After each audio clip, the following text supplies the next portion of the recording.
क्या आपने कभी गौर किया है, जैसे ही आप नहाने जाते हैं अचानक पेशाब का दबाव बढ़ जाता है। कभी ऐसा लगता है कि अभी तक कुछ नहीं था, लेकिन जैसे ही पानी शरीर को छूता है पेशाब की इच्छा जाग जाती है। क्या यह बस एक संयोग है या इसके पीछे कोई खास वजह छुपी है? जिंदगी में कोई भी घटना बस यूं ही नहीं होती। हर छोटी छोटी चीज के पीछे कोई ना कोई वजह होती है।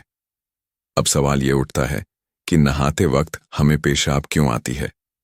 क्या यह हमारे शरीर की कोई कमजोरी है? क्या यह किसी बीमारी का संकेत है, या फिर यह दिमाग और शरीर के बीच गहरे रिश्ते की तरफ इशारा करता है? बस सोचो, अगर यह सिर्फ शरीर का एक सामान्य काम होता तो हर कोई इसे इतना गहराई से क्यों महसूस करता? नहाना सिर्फ साफ सफाई का मामला नहीं है। नहाना एक ऐसा प्रक्रिया है जिसमें शरीर, दिमाग और आपकी पूरी चेतना जुड़ी होती है। पानी, जिसे सबसे पवित्र तत्व माना जाता है, सिर्फ आपके शरीर को नहीं धोता, बल्कि आपके अंदर जमा थकान, तनाव और दबाव को भी धो देता है। और जैसे जैसे शरीर हल्का हो जाता है उसका दबाव पेशाब के रूप में बाहर निकलता है।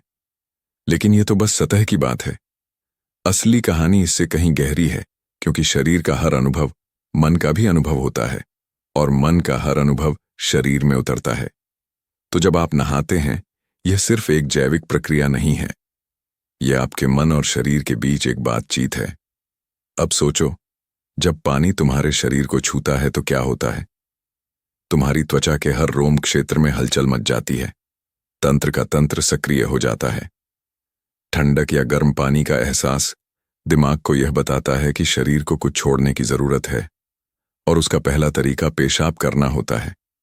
लेकिन यह पूरी सच्चाई नहीं है, क्योंकि अगर यह सिर्फ ठंडे पानी का असर होता तो फिर जब हम गर्म पानी से नहाते हैं तो यह क्यों होता? अगर यह सिर्फ मूत्राशय की वजह से होता तो नहाने से पहले यह क्यों नहीं होता? और पानी गिरते ही अचानक क्यों होता है? यही वो राज्य है जो लोगों को हैरान कर देता है। जैसे ही आप नहाना शुरू करते हैं शरीर तुरंत शरीर आराम की स्थिति में चला जाता है, और जैसे ही शरीर आराम करता है सबसे पहले वो दबाव को रिलीज कर देता है। ये दबाव कभी पेशाब के रूप में दिखता है, कभी गहरी सांसों में, और कभी थकान के एहसास में। इंसान तब तक दबाव में रहता है जब तक वो खुद को छोड़ना नहीं सीखता।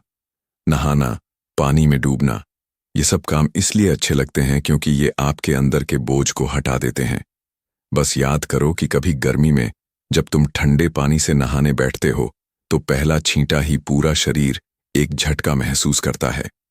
उस झटके में शरीर कुछ देर के लिए नियंत्रण खो बैठता है, और नियंत्रण खोने से इच्छा पैदा होती है। अब आप सोचेंगे कि क्या यह हर किसी के साथ होता है? हाँ, लगभग हर किसी ने कभी ना कभी इसे महसूस किया होता है। लेकिन फर्क यह है कि कुछ लोग इसे सामान्य समझकर भूल जाते हैं, और कुछ इसके पीछे छुपे राज की तलाश शुरू कर देते हैं। और जो तलाश शुरू करता है वो जिंदगी के असली ज्ञान के करीब पहुंच जाता है। क्योंकि यहां एक नाजुक बात छुपी है। पानी और पेशाब दोनों एक ही तत्व से बने होते हैं। जब जब पानी बाहर से शरीर को छूता है तो शरीर के अंदर पानी का तत्व भी प्रतिक्रिया करता है। यही प्रकृति का संतुलन है। यह एक अनुनाद है। शरीर और प्रकृति के बीच रिश्ता आईने जैसा होता है। जो कुछ बाहर होता है वो अंदर भी परिलक्षित होता है। तो जब बाहर का पानी तुम्हारे शरीर से मिलता है तो अंदर का पानी यानी पेशाब भी बाहर आने को बेचैन हो जाता है। लेकिन अब सवाल उठता है, क्या यह सिर्फ पानी और मूत्राशय की बात है, या इसके पीछे कुछ और भी है? क्या यह किसी कमजोरी का संकेत है? क्या यह किसी बीमारी का शुरुआती लक्षण है, या बस मन और शरीर के बीच की एक बातचीत है? यहीं से हमारी यात्रा शुरू होती है, शरीर के विज्ञान से लेकर आध्यात्मिक दृष्टि तक। क्योंकि अगर हम इसे बिना समझे सामान्य कहकर नजरअंदाज कर देंगे तो हम जीवन के एक बहुत बड़े संकेत को खो देंगे। तो चलिए अब इस रहस्य को और गहराई से समझते हैं। हर बार जब तुम कुछ छोड़ते हो, कुछ रिहा करते हो, तो वह तुम्हारे बोझ से आजादी देता है। लेकिन ध्यान रखना, यह सफर आसान नहीं होगा, क्योंकि जो दिखता है वह सच नहीं होता, और जो नहीं दिखता वो गहरा सच होता है। लेकिन सवाल यह है कि ऐसा क्यों होता है कि कुछ लोग इसे ज्यादा महसूस करते हैं और कुछ कम? यहां मनोविज्ञान की भूमिका आती है।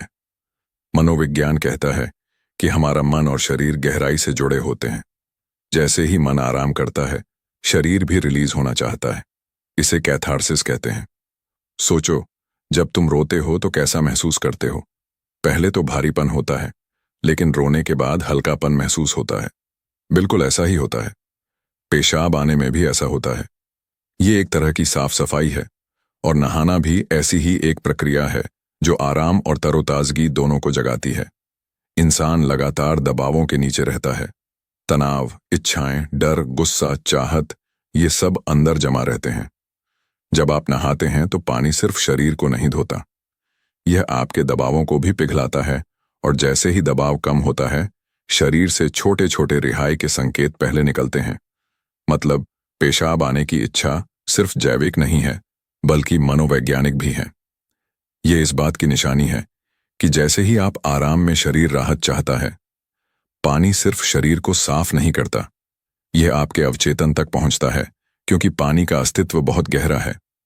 आप मां के गर्भ में पानी से घिरे हुए पैदा हुए थे। आपके पहले अनुभव पानी से जुड़े होते हैं। इसलिए जब भी पानी आपको छूता है, आपका अवचेतन सक्रिय हो जाता है। इसीलिए नहाना इतना सुखद लगता है। इसीलिए पानी में डूबना, किसी झील या समुंदर के किनारे बैठना इतना आरामदायक होता है। और इसीलिए जब भी शरीर पानी से टच करता है, तो वह तुरंत राहत चाहता है, क्योंकि यह उसकी सबसे पहली अनुभूति होती है। हर बार जब पानी तुम्हें छूता है, तो गर्भाशय का अनुभव वापस आ जाता है। गर्भ में तुम पूरी तरह आराम में थे। कोई तनाव नहीं, कोई दबाव नहीं। पानी का माहौल और राहत पाने का एहसास ही वजह है कि नहाते वक्त पेशाब आना स्वाभाविक होता है। लेकिन अब एक सवाल बचता है, क्या नहाते वक्त पेशाब आने की इच्छा सिर्फ एक सामान्य रिफ्लेक्स है, या यह किसी बीमारी का संकेत भी हो सकता है? विज्ञान मानता है कि अगर यह बहुत बार होता है, बहुत ज्यादा तलब होती है, या आप इसे कंट्रोल नहीं कर पाते, तो यह ओवर एक्टिव ब्लैडर या किसी और मेडिकल कंडीशन का संकेत हो सकता है। लेकिन अगर यह कभी कभार होता है, तो यह बिल्कुल नेचुरल है, बिल्कुल सामान्य है। अब सोचो, क्या आपने कभी ध्यान दिया कि यह तलब तभी बढ़ती है जब पानी डाला जाता है? मतलब, यहां ट्रिगर पानी है, और पानी सिर्फ शरीर को नहीं छूता, बल्कि दिमाग और सबकॉन्शियस को भी। तो असली सवाल यह है कि क्या आप इसे बस एक प्रॉब्लम मानकर नजरअंदाज कर देंगे, या इसे एक संकेत के रूप में लेंगे कि दोनों शरीर और मन को आराम चाहिए, हल्कापन चाहिए, आजादी चाहिए। हर तरह की रिहाई सिर्फ जैविक नहीं होती, यह आध्यात्मिक भी होती है। आपको छोटे छोटे रिहाई के मौके दिए गए हैं ताकि आप एक बड़े रिहाई की तरफ बढ़ सकें। पेशाब, आंसू, हंसी, ये छोटे रिहाई के तरीके हैं, लेकिन ध्यान सबसे बड़ी रिहाई है। मतलब, अगर आप समझ पाओ कि इच्छा क्यों आती है, तो यह सिर्फ एक शारीरिक अनुभव नहीं रहेगी,